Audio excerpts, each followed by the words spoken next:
Hey everybody, it's Aaron with Get Your Geek On, and this is our about 2 week review of the Halo Infinite multiplayer. Let's check it out.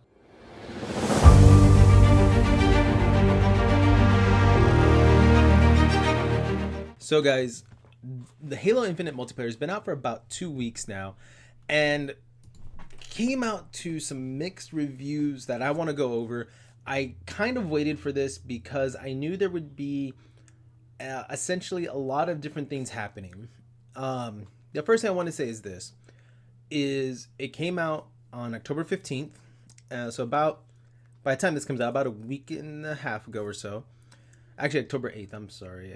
I don't remember. It's been a long time, guys. So the game is still in beta, technically, because the game itself doesn't drop till December. And they did this for Microsoft Xbox Day anniversary, 20 years of Xbox, which bravo, by the way, Xbox doing that for 20 years. Here's the thing. I'm a Halo fan to the end. I even played Guardians, which was probably the most hated Halo of all time. And I love Infinite. I do love the multiplayer. For a beta, though, that's what they're calling this.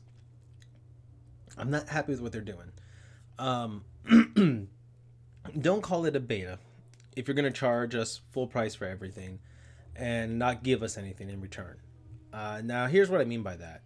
It's still a beta. It's going to be free to play. Multiplayer is always going to be free to play. If you want to go check it out, go download it right now from Game Pass or Xbox, Steam, wherever you want to play games, except on PlayStation and Nintendo, and you'll be able to play it. Now, here's my beef. Number one, we have to pay for our battle pass, which was, when it first came out, $10. And if you wanted the premium, it was essentially, I believe, $30, because it was 25 levels extra is what you were paying for. You got that jump start, essentially, kind of like Fortnite. You get that jump start. Here's my first issue. Everyone complained about the price point, that it was too high for what we're getting. We're not being able to move forward enough, etc., etc. What did they do? They lowered the price to, I believe it was $8 essentially. We're not going to refund any of you who already supported us for the $10 or the $25. We're not even going to give you a credit. We're not even going to give you boost. We're giving you nothing, even though you paid us when we said it's going to be this higher price. First beef with 343, and I hope they're listening. I hope somehow this reaches somebody at 343 and they're like, ooh, we should fix this, or we should listen to what these people have to say. Number two thing that I didn't like: they microtransaction you to death. You want a certain color? Oh, it's a transaction for that. It costs real money. Oh, you want that color on that armor? Well, that's going to cost you two separate transactions, because those colors in that armor are not part of the battle pass.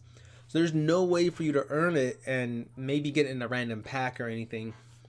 I will say this: I'm glad that there's no paywall to get to that, like booster packs, like, oh, get lucky and maybe you'll get it. It's just straight up, you want it, it's $10, $15, whatever the case is. So I'm happy they're not doing stuff like that, where Battlefront 2, I believe it was, that they did that. They want Vader? Well, you can't buy him, but you can buy 100 packs, and you're going to have a 0.1% chance of getting him per pack. Not that it carries over to all of it, like 1.1% in all of the packs, total, meaning you have to open like 1,000 packs or something before you could get them. It would be literally just good luck, and it was impossible to get. So I do like that they didn't do that. That's plus for you, 343. You're gonna get a sandwich feel, guys. It's gonna be very much. This is a full review breakdown of it. Me complaining about them, me praising them. If you're here, you're a Halo fan. If you're here just to hear a review, go try out the multiplayer for yourself, because it is fun. It is amazing. Go check it out. I'm literally gonna break everything down, why I hate it and why I love it. So, yes, those are my pro and con so far. My other pro: you're not making it where it's a pay to win thing. I don't get paid to get the best guns.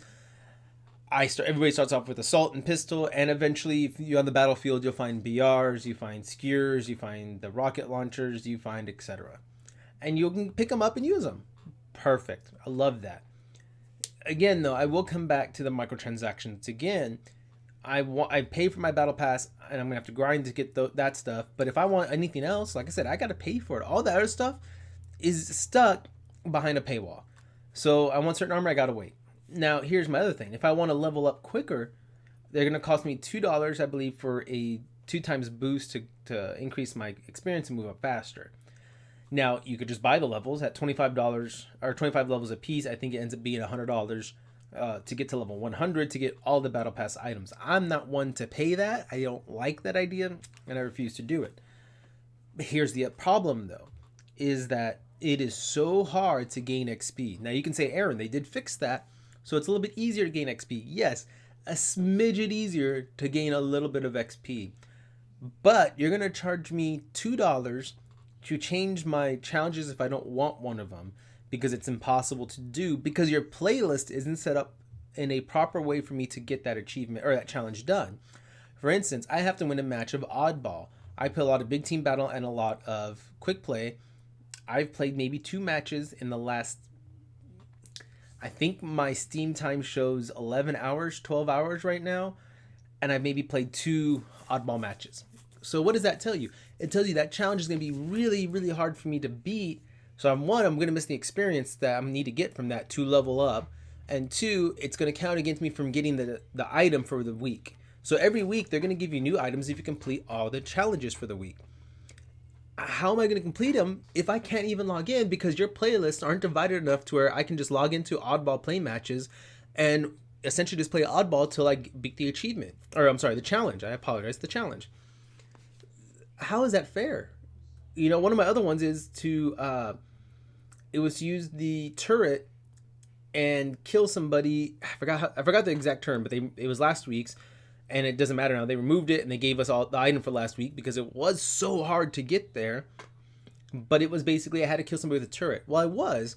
Then I read it again, and it had to be just in quick play, and I was playing big team battles that day. So I wasted the whole day on nothing for that. So that's where I get irked. That's what bothers me about a lot of this stuff.